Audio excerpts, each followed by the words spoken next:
በስመ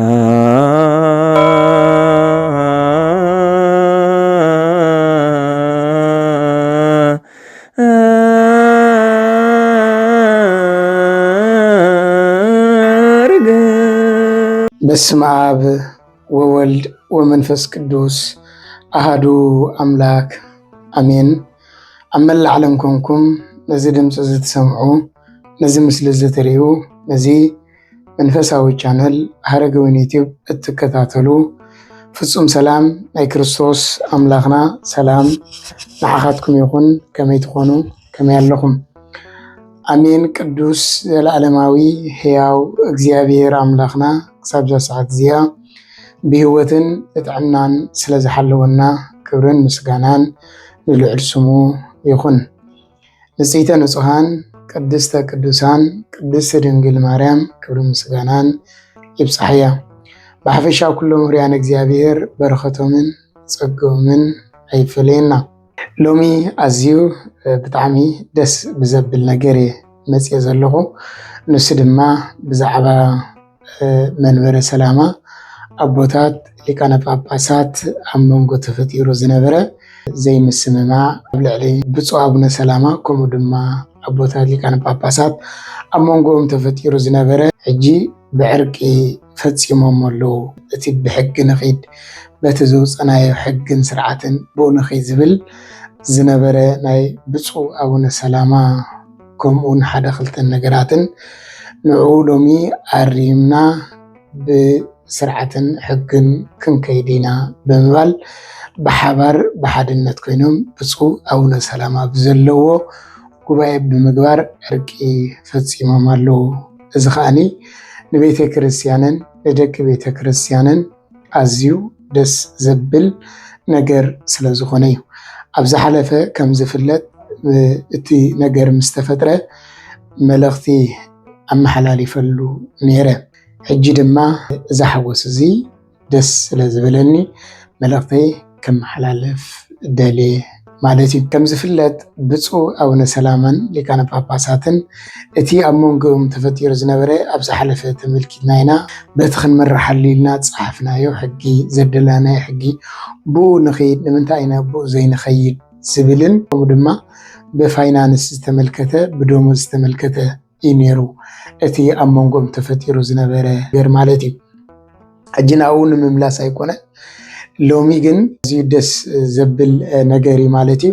ከምዚ ትሪእዎ ዘለኹም ብሓባር ኮይኖም ተጋቢኦም ጉባኤ ገይሮም ተዘራሪቦም ዕርቂ ኣውሪዶም ኣለው ማለት እዩ።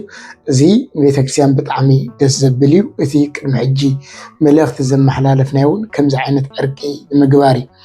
ኣቦታት ከም ዝዕረቁ ኣይተርፍን እዩ። ከም ዝዕረቁ ፍሉጥ ነገር እዩ። ግን ናይ ባእሲ ግዜ ግን ብዙሕ ነገር እያ ትፈጥር። መፍተት ፀላእ ትኸውን ብዙሕ ነገር ኢኻ እትፈጥር ማለት እዩ። ስለዚ ብእዋኑ ኣብ ከምዚ ከይተበፅሐ ክሳብ ክንዚ ግዜ ከይወሰደ ከምዚ ኢልካ ቀልጢፍካ ናብ ዕርቂ ምምፃእ ፅቡቅ ነገር እዩ። እዚ ዕርቂ እዚ ብፁዕ ኣቡነ መርሃ ክርስቶስ ከምዚ ምባል ይገልፅዎ። ናይ ብፁዕ ኣቡነ መርሃ ክርስቶስ መልእኽቲ ንስማዕ። ብመንግስቲ ዝተመረፁ ዓበይቲ ዓዲ እውን ሓሳቦም ኣቕሪቦምልና ያው እንድሕር ፈቃደኛ ኮይኖም ብፀባና የምፅኡ ኢልና ነገርናዮም። ብፀባና እውን ፈቃደኛ ኮይኖም መፅዮም እዮም። ኣብቲ ናይ ትማሊ ክሻብ ኣቦና ኣቡነ ሰላማ ክሻብ ዝመፁ ዝሰራሕናዮም ዝፈፀምናዮም ሓደ ያው ብፀባና ኣቡነ ሰላማ ክሕወሱና ሓሳብና ብሓባር ክንገልፅ ፀገምና ብሓባር ክንፈትሕ ኣካይዳና እውን ብሓባር ክንስጉም ተኣማሚና ተረዳዲእና ዝጎደለም ይኹን ዝጠመመም ይኹን ዝወሓደም ይኹን ብሓደ ኮይንና ክንመልኦ ክነቃንዖ ብዝብል ኣቦና ናባና ንክመፁ ንሕና እውን ፈቃደኛታት ኮይንና ናይዞም متعرقتي كوميتي قال تقبلنا بزوح جزئهم تملاليسهم بزوح جزئهم دقيمهم لو عصرت شدشتا عصر شوعت جزئ زأكل يوم دقيمهم لنا بزلهم معلتقين ياو ما فتصمتا أرقي والله قلاتنا دسيلنا ثم متعرقت كوميتي وين دسيلوهم እና አዞ የምስራች እዚህ ነህዝብና ነደቀና ህዝበ ክርስቲያን ክንገልጽ ንፈቱ ማለት እዩ ከምዚ ክንሰምዖ ፀናሕና ብፃውነ መራ ክርስቶስ አቡነ ሰላማ ተጋቢዮም ነቲ ዕርቂ ንኽፍፀም ሽማግለታት ናይ መንግስቲ ከምኡ ድማ ነበርታ አክሱምን ዓበይቲ ሽማግለታትን ብተደጋጋሚ መፅኦም 16 ዝኣክል ግዜ መፅኦም ዝብሉ ብፁዕ አቡነ መርሃ ክርስቶስ ክሳብ ክንደዚ ዝኣክል ኣቦታት ክልመኑ ዕርቂ ኣይንተገበእ ነይሩ ብትኽክል ብሓቂ እንድሕዳ ኺድና ማለት እዩ ኣቦታት ኣርኣያ ናይ ዕርቂ ኣርኣያ ናይ ሰላም ኣርኣያ ናይ ቅሬታ ዳ ክኾኑ ይግብኦም እምበር ንዑ ይቅረ ተባሃሉ ንዑ ተዓርቁ ኢልካ ክሳብ ክንደዚ ንዘይተርፍ ምዕራቕሲ ክሳብ ክንደዚ ኣይመድልየን ነይሩ እቲ ከምኡ ምኻዱ ብዙሕ ንፀላኢ መፍተት ኮይኑ እዩ ብዙሕ ነገር ተዘሪቡ ብዙሕ ነገር ተባሂሉ እዩ ኮይኑ ግን እግዚአብሔር ፈቂዱ ናይቶም ነበርቲ አክሱም ኣቦታት ሰሚዕኻ ናብ ከምዚ ምምፃውን ሓደ ዓብይ ነገር ስለ ዝኾነ እዚ ብጣዕሚ ደስ ዘብል እዩ ብፁዕ አቡነ መርሃ ክርስቶስ ከም ዝገለፅዎ ብፁዕ አቡነ ሰላማ ብዘለዎ ተዘራሪቦም ዕርቂ ኣውሪዶም ኣሎ ሕጂ ኣብዚ ክርዳእና ዘለዎ እዞም ኣቦታት ናይ ውልቂ ባእሲ ነይርዎም ኣይኮነን ናይ ውልቂ ባእሲ ይኮነን ናይ ብፁዕ አቡነ ሰላማ እታ ዝተዛረባ ንሶም ብሕጊ ቤተ ክርስቲያንና ንኺድ በቲ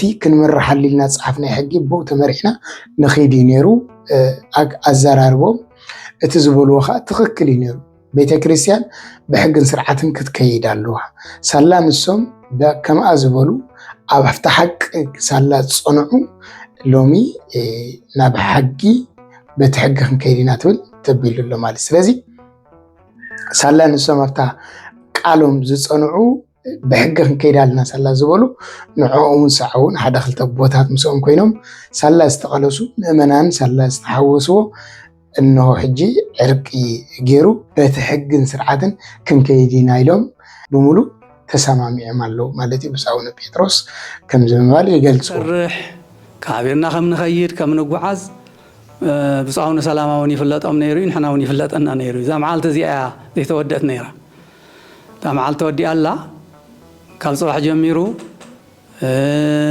ኣብ ዝመቸወ ሰዓት ተራኺብና ሓደ ብሓደ መን ይቐድም መን ይድሓር ኢልና በቲ ሕጊ በቲ ዘውፃናዮ ፈሪምና ዘውፃናዮ ሕጊ ፅዒርና ጊዕርና ገንዘብ እውን ኣውፂና ዘውፃናዮ ሕግና በቲ ሕግና ክንምራሕ ኢና በቲ ሕግና ክንምራሕ ኢና ብሕጊ ዘይምራሕ እንተሃልዩ እውን መጀመርያ ከምቲ ሕጊ ዝብሎ ምኽሪ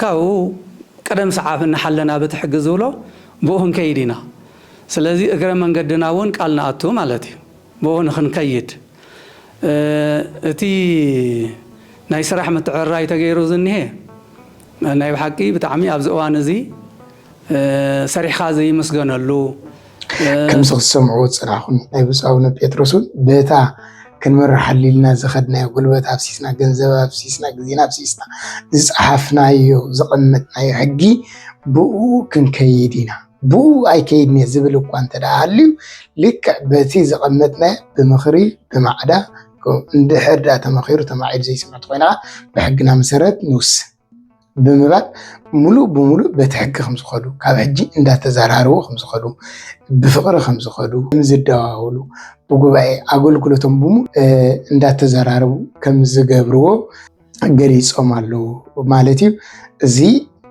ብጣዕሚ ደስ ዝብል ነገር እዩ ቦታትና ከምዚ ክትኮኑ ከለኹም እዩ ንዓና ደስ ዝብለና ሰላም ዕርቂ ኣብነት ኣርኣያ ክትኮኑ ከለኹም ደስ ዝብለና ከምዚ ብፁዕ አቡነ ጴጥሮስ ዝበልዎ ንዓና ኣርኣያ ጌርኩም ናይ መንግስታት ናይ ገለዲ ክትዕረቁ ኣለኩም እቶም ተፈላለዩኩም ዘለኹም ክትዕረቁ ኣለኩም ብምባል ከምዚ ገለፅዎ ከምዚ ጌርኩም ኣርኣያ ክትኮኑ ከለኹም እቶም መራሕቲ ናይ መንግስቲ ኣካላት ድዮም እቶም ካልእ ድዮም ዝተፈላለዩ ዝተባእሱን ኣብነት ኣርኣያ ገይሮም ናብ ዕርቂ ናብ ሰላም ክመፁ ይኽእሉ እዮም። እዚ ዕርቂ እዚ ሰላም እዚ ነታ ቤተክርስትያን ይጠቅም፣ ንምእመናን ይጠቅም፣ ነታ መሬት እውን ይጠቅም፣ ነታ ምድሪ እውን ይጠቅም፣ ነቲ ህዝቢ ይጠቅም፣ ንኩሉ ይጠቅም።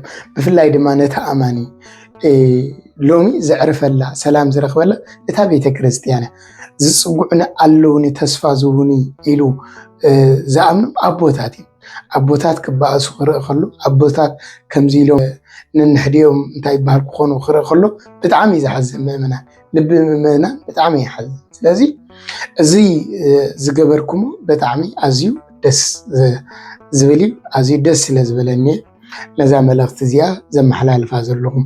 መፅሓፍ ቅዱስን ገበርቲ ሰላም ውሉድ ኣምላክ ክበሃል እዮም ብፁዓን እዮም ዝብል።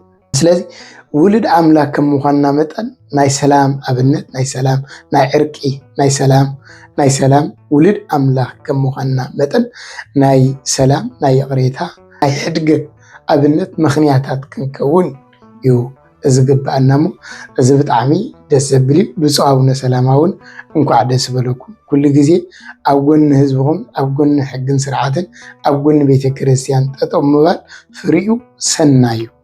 ምናልባት ንግዚኡ ብዙሕ ግፍዕ ክመፀካ ይኽእል ግን ተዓጊዝካ ኣብ ዕላማኻ እንድሕር ፀኒዕኻ ዘይዕርእ ነገር የለን፣ ዘይስተኻኸል ነገር የለን እሞኒ እቲ ናትኩም ዘረባ ውልቃዊ ነበረን፣ እቲ ናትኩም ተቃውሞ ብሕጊ ንኽድ፣ ሊቃውንትና ንጥምት፣ ቤተክርስትያንና ንጥምት፣ ምእመናንና ንጥምት፣ በቲ ዝሰርሐ ናይ ሕግን ስርዓትን ብኡ ንመራሕ እዩ ዝብል ነይሩ እሞ እዚ ክኸውን ቦታት ብምልኣት ስለ ዝተሰማምዓኹም ብጣዕሚ ደስ ኢልኒ። እግዚአብሔር ኣምላኽ ዝኽበረን ዝተመስገነን ይኹን። እንኳዕ ናትኩም ድማ ፃዓርኹምን እንኳዕ ትዕግስትኹምን እታ ፅንዓትኩምን ረኣኹምላ።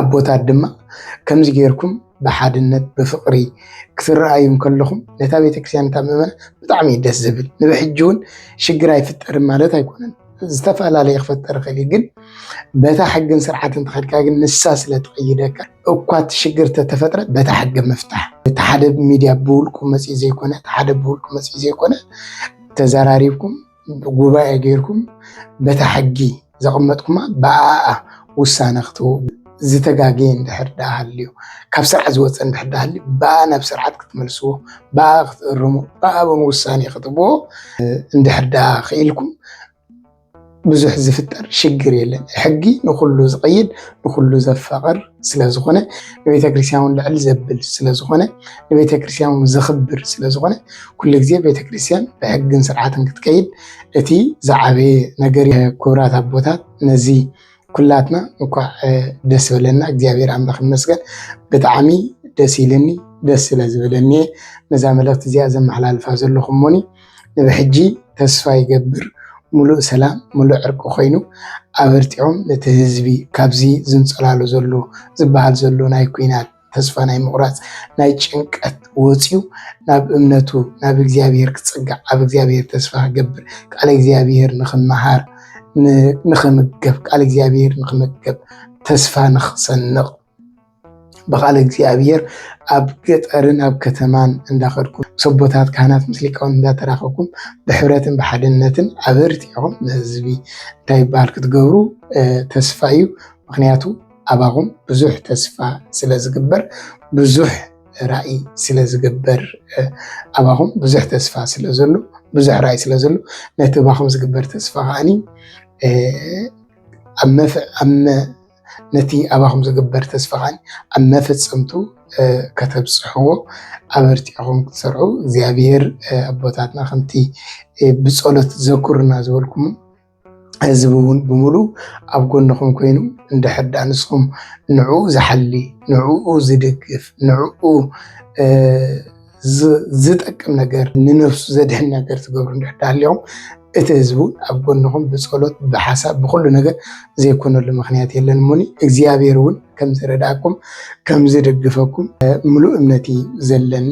እግዚአብሔር ኣምላኽና ናይ ሰላም ኣምላኽ ናይ ፍቅሪ ኣምላኽ እቲ ናይ ፍቅሪ እቲ ናይ ሰላም ኣምላኽ ዝኾነ ሰላም ክፈጠር ከም ዘሎ ከምዚ ደሞ ውሉድ ኣምላኽ ምዃንና እንግለጸሉ እሞኒ እግዚአብሔር አምላኽ ዝኽበረን ዝተመስገነን ይኹን። ናይ ሎሚ መዓንቲ ዝነበረት መልእኽተይ እዚኣ ነይራ። ደስ ስለዝበለኒ መልእኽተይ ከመሓላልፍ ስለ ዝፈተኹ እየ። ነዛ መልእኽቲ እዚኣ ሰሚዕኹም ሸር ክትገብርዋ ብትሕትና ይሓትት። እግዚአብሔር ምስ ኩላትና ይኹን። ወስብሃት ለእግዚአብሔር ወለወላዲቱ ድንግል ወለመስቀሉ ክቡር አሜን።